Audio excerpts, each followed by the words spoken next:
What is up, guys, and welcome back to the channel. Guys, we're back with some Formula One, checking out some pit stop strategies. I checked out the video where it showed them the cars in the pit stop for like 3 seconds. They did everything, 3 seconds, boom, they're out. But we're finna check out how do F1 teams decide their pit strategy. Definitely know it's necessary to take a pit stop when it comes to driving and stuff, but we finna see the strategies behind this, So y'all hit that subscribe button.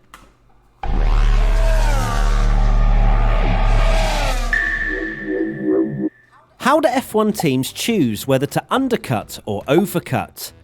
Tactics in Formula One is absolutely everything. It can be the difference between winning and losing.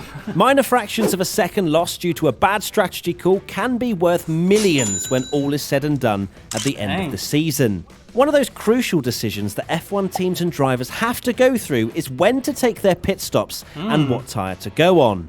Now, the term undercut and overcut is thrown around a lot. I didn't know it's a certain time. I always thought everybody took a pit stop together. At least when it comes to NASCAR, I can tell you, I've never seen a NASCAR race, but one of my favorite movies is Talladega Nights, Ricky Bobby with Will Ferrell.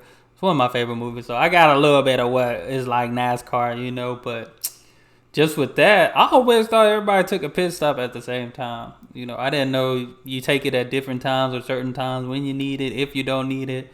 I'm sure everybody needs it, change the tires and stuff, because that's a lot of laps. Lot in commentary. So let's break down what they actually mean and give you a real-world example. The 2021 American Grand Prix. Lewis Hamilton versus Max Verstappen. Let's start with the undercut. This one is definitely the most fun strategy option if you're a driver.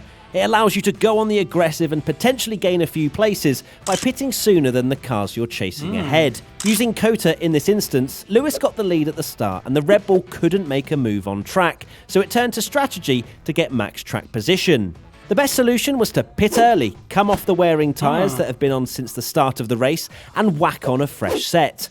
Now, each team knew that the other had to make 2 stops due to the nature of tyre degradation around the circuit, so it immediately, at this point in the race, gave Verstappen the pace advantage on his new set of hard tyres. So he made it early, making a pit stop early. I did see in the 2 races, I did check out 2 races. If you want to go check those out, I did reactions to them as well. But what I seen when somebody did take a pit stop, it started, I guess, working by the time. I started seeing that some people finish their certain laps faster than the people in front of them and different things like that. I don't know if that's what this also is talking about, or do you take it early because when that person decides to hit the pit stop, you take their place or so. Maybe this is gonna tell me, but the fact that he was much quicker than Lewis on his first lap out the pits meant that Mercedes and Lewis couldn't react to this strategy call by Red Bull and had to commit to staying out longer. So what were Mercedes thinking with leaving Lewis out? Well, if they pit the next lap, they would have become victims to the undercut as Max would have passed them on track, and they wouldn't have really gained any advantage whatsoever other than 1 lap fresher tyres, which wouldn't be enough to pass Max on track. Therefore, if we skip ahead to the second round of pit stops, Lewis and Mercedes executed the overcut. The overcut can be used in a few different situations, but 2 main ones spring to mind. One is when a track is far too difficult to overtake and you're stuck behind a much slower car and simply wait for them to pit, use whatever is left in the tyres and pass them by having much more pace over the next few laps and then taking your pit stop. The second, and what we saw in the US Grand Prix, was Hamilton utilising the extra few laps he went in the first stint over Max to then extend even further into the second stint. Now, this wasn't to try very interesting. I ain't gonna lie, the team that's over the pit stops, that's a lot of work. I ain't gonna lie, this is a lot of work. Just you have to, especially strategizing the pit stop. I guess you can view a pit stop as a timeout as well. You got to utilize your timeouts well. But this is interesting. But I do have a question: is this beneficial to the guys that's in the back? Because every time, at least the races I've seen, Max Verstappen and Lewis are always in the front. I feel like this would be a strategy they use because they're always ahead. What about the guys in the back? Is it even beneficial to them if they're in the back? Well, I guess placement does matter because the next race they in that place and they start, so they work their way up to the front. But y'all let me know. Over Max to then extend even further into the second stint. Now, this wasn't to try and pass the Red Bull in the pit stops because he was much slower. Oh no, it was to then have a massive tyre advantage in the last 20 or so laps in the race. This element of the overcut is aggressive in its own right, but just later on in the race, when the undercutters, technical term I promise, start to struggle because they committed their strategy to pitting early. Red Bull had decided early doors that they were going to go on the aggressive, pit early both times and get track position. This was most likely because they knew they had the best package and also the fact that Verstappen had a much lower top speed, so overtaking Hamilton on track was going to be difficult. There was maybe a small window of opportunity for Lewis as he closed up on his first set of hard tyres to try the undercut, but he just wasn't able to get close enough for the Mercedes strategy team to decide that pitting him 1 lap earlier, popping in a stonking out lap, would have been enough to jump the Dutchman. It was a strategic masterclass by Red Bull, not only with Max, but also with Sergio. They also technically undercut him too against Hamilton, which forced Mercedes to react sooner than they would have wanted, otherwise Sergio, on his fresh rubber, would have passed Lewis after the first round of pit stops. Okay, yeah, this is definitely, this is a lot of brain work. This is a lot of brain work, and yeah. Okay, I see why these guys' teams are like top of the line team with these type of strategies. Otherwise, Sergio, on his fresh rubber, would have passed Lewis after the first round of pit stops.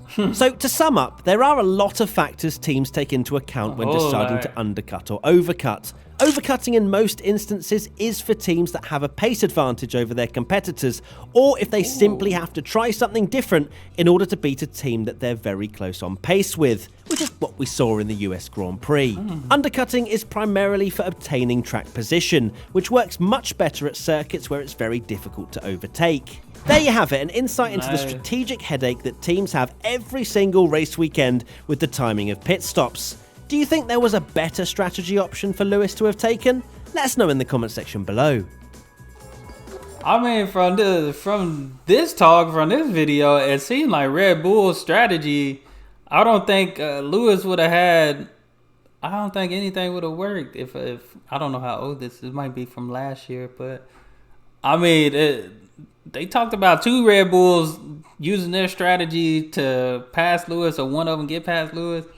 They didn't talk about Lewis' partner. They didn't talk about the other driver under Mercedes. So, but yeah, this is definitely interesting. Like I said, I figure for the people behind, it would just be to keep climbing. So, if I'm like in 15th, if I finish the race 15th place or so, you know, the next race I'll strategize to get to 10th place, or the next from 10th to 5th or something like that, just to get good position. I guess that I can see the pit strategy working that way, just climbing your way up. But like I said, I see these guys at the top every time, for sure. So that's why I said these strategies matter for them to keep winning races. But I guess it matters to the other guys to keep getting good position in the races. So y'all let me know. Like I said, the most I have is from Talladega Nights, Ricky Bobby. That's the most I have, and that was NASCAR. So that's one of my favorite movies. Probably gonna go watch that right now. But yeah, let me know in the comments what you think. But I like it. It's definitely more than just driving. Definitely more than just money. It's brain power, reacting fast. I like this though. I like the pit strategies. Those pit strategies, basically, pit stop is a timeout. It's like a timeout. That's how it works. You know, not a 30-second or a 1 minute timeout, because they in and out. They definitely in and out. So, but definitely appreciate this recommendation. Y'all make sure y'all hit that subscribe button. Send me more recommendations. Y'all be blessed, be the best, and be you. I'm out.